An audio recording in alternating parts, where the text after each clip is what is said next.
Sinimulan na ng tambalang Kim Chiu at Paolo Avellino ang countdown para sa pinakahihintay nilang movie na My Love Will Make You Disappear.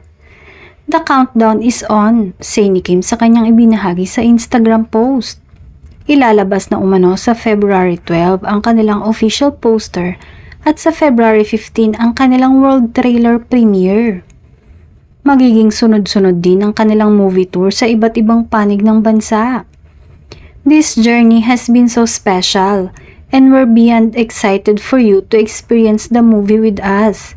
Get ready for an unforgettable time. Let's make memories together. Dagdag pa ni Kim. Excited at super kilig naman ang mga fans ng Kim Pao. Excited for this Kim Pao movie. Let's watch it. We can't wait sa poster and trailer. Bago pa ang showing at mas excited sila ngayon sa mangyayaring anunsyo sa February 14 ng aktor na si Paolo Avellino. Eto na nga kaya ang pinakahihintay ng mga fans? Samantala, ipapalabas naman sa mga sinihan ng My Love Will Make You Disappear sa March 26.